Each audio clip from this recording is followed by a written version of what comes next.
We like to ask our guests to send us some of their films of note. The first one is, give us some films that most influenced your film. Where's My Friend's House is really, it's very, very interesting. It's actually, I saw this film in Lebanon when I was at university. I saw it at what used to be Empire Sophile. It's Abbas Kiarostami. It's literally the smallest, most beautiful story about a kid who ends up with the wrong notebook, and he's going to find his friend to give him that notebook. And it was a very intimate film about this kid trying to find his friend's house so he can give him the notebook so his friend doesn't get in trouble the following day in school. So it was like, somehow it stayed with me, that film, even linguistically. The semiotics in this film are so powerful. Jeux Interdits is sort of a World War II drama that is just like absolutely beautiful, and the emotion between the kids is interesting. I mean, it's a little clunky, but there was something so truthful about it. And somehow I didn't revisit these films as I was shooting 1982, or I was writing 1982. They're just like films that have left an impression on me. Cool. Because it's, yeah. So.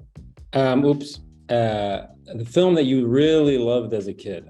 Yeah, Close Encounters. I went and I saw it at Casino du Liban with my uncle at the movie theater there, and it just stayed with me. And it was just fascinating. As a kid, it didn't make much sense to me, other than it was like, wow, you know. And I love aliens. It doesn't. Yeah, Spielberg. Well, as long as they're nice. Spielberg is great with kids. Yes, he is. Yeah. The film that is so underrated. Yeah.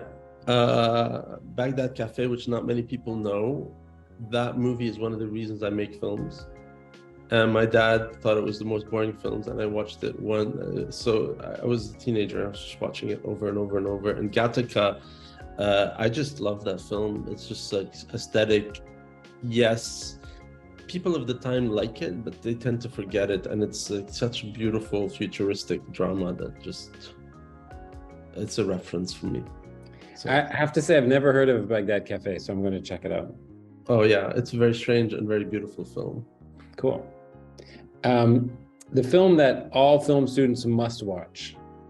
Teorema. Yeah, I couldn't talk for 3 days after watching this film. And then I went back into like Pasolini land. I mean, it's interesting because like nobody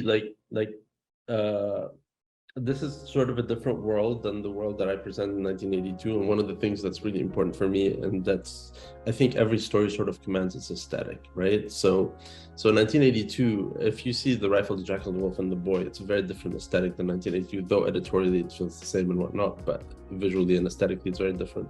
This is one of these films that's just has its own aesthetic. It's so effective, and it's really devastating. Like, it was a devastating film for me, and I just kind of remember so much of this imagery.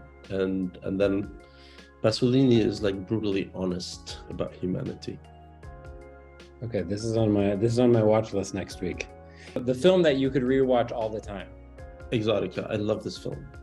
It's Atomy Goyan, Armenian Canadian filmmaker. Very dark, very beautiful film. The editing structure of the scenes in this film is just brilliant. I actually always go back to that. Just that is referential for me in the editing and the timing. Amazing. Yeah. Okay, cool. The film that has your favorite script. Those two. Okay, so Eternal Sunshine of a Spotless Mind and The Separation. Yes. Yeah, Eternal Sunshine expresses the thing that no other film has been able to express about relationships, which is the desire to be and not be with someone in a beautiful. It's just like such a brilliant.